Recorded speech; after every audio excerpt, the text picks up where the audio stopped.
Estrutura.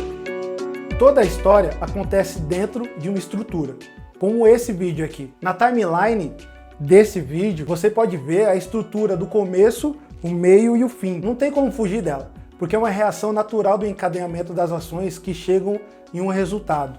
Atos, pontos de virada, linhas narrativas, a estrutura é sentido. Cuida da estrutura porque é onde o bicho pega.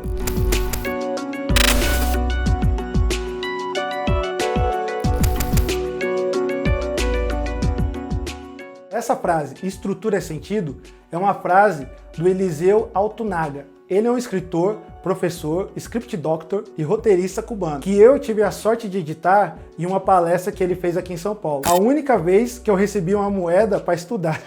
Estrutura é sentido. Estrutura é uma organização de ideias.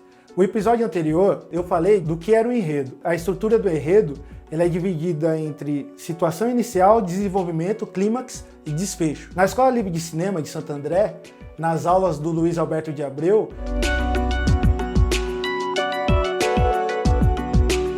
ele sempre falava da estrutura, separação, iniciação e retorno. O personagem ele está no mundo comum, aí algo acontece com ele nesse mundo comum e ele vai para o mundo férreo. Ele adorava usar essa frase, mundo férreo, onde o personagem irá se fuder. Isso de se fuder não é do Abreu não, é frase minha, né? A frase dele é mundo férreo. E depois esse personagem ele retorna para o mundo comum, transformado. Como a estrutura é a organização de ideias, uma sequência de cenas onde cada uma possui uma função dentro da história, a cena pode aprofundar o personagem, a cena pode revelar algo, existem cenas de exposição, cenas de preparação, cenas de complicação. Aumentar a tensão ou diminuir o ritmo, que é conhecido como distensão. Durante a história, você tem que responder algumas perguntas, como as perguntas que o Robert McKee fez no seu livro Story. Quem são essas personagens? O que elas querem? Por que elas o querem? Como elas terão que consegui-lo? O que as impedem?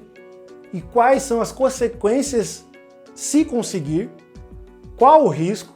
O que o protagonista perde caso ele não consiga o que quer?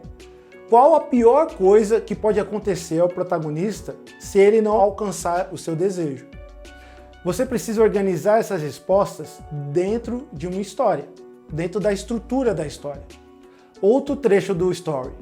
A função da estrutura é prover pressões progressivamente construídas que forçam a personagem a enfrentar dilemas cada vez mais difíceis, fazendo escolhas de risco e tomando atitudes cada vez mais difíceis, gradualmente revelando sua verdadeira natureza, até mesmo chegando ao seu eu inconsciente. A estrutura clássica, que é a mais utilizada, é a de 3 atos. Primeiro ato, onde vemos a apresentação dos personagens, dos dramas, dos conflitos e etc. O segundo ato é o desenvolvimento.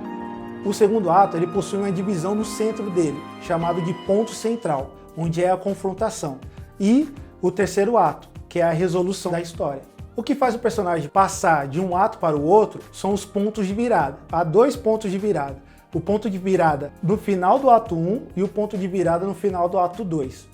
O mais importante é que cada um dos pontos de virada é a importante decisão do personagem que não tem volta. É a decisão do protagonista que muda a sua trajetória dentro da história. Quando o personagem entra no ato seguinte e sofre as consequências das suas ações e não tem volta a isso. Claro que existem outras possibilidades de uma história. Por exemplo, uma história em 2 atos, como o Nascido para Matar do Stanley Kubrick. Ou em 5 atos, como o Ben-Hur do William Wyler. Há uma tradição em que a estrutura ela já é dada intuitivamente.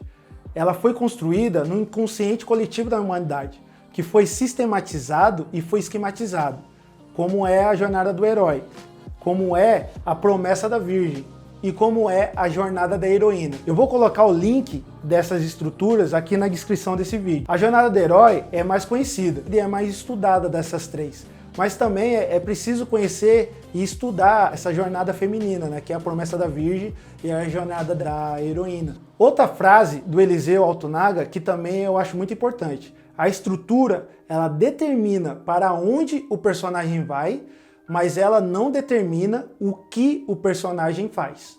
Por exemplo, você pega esse personagem e você quer encaixar ele dentro da jornada do herói, não significa que cada ação que existe dentro da jornada do herói, ele vai passar por ela.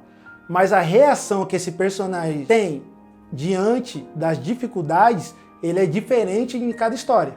Por isso que se você tem um personagem único, que você criou, ele vai ter reações diferentes dentro dessa estrutura. Você tem a estrutura que ela já é dada, mas a reação desse personagem é diferente. É isso que dá o sabor para a história, é isso que diferencia uma história uma da outra. E pensando em história de gêneros específicos, como terror, história de crime, história de redenção, etc., contos de fadas, sitcom, como eu falei em alguns vídeos aqui do canal, todos eles possuem uma estrutura pré-determinada. O gênero propõe uma estrutura de narrativa, mas isso não quer dizer que precisa seguir os clichês de cada gênero. Mas se você estuda como funciona essa estrutura que você está pensando em escrever, a tendência é que a sua escrita fique melhor. Como, por exemplo, o romance de formação, que acompanha o processo de educação moral, intelectual de um ou uma jovem, lapidando esse jovem para o convívio social. Existem etapas específicas para essa construção. Existem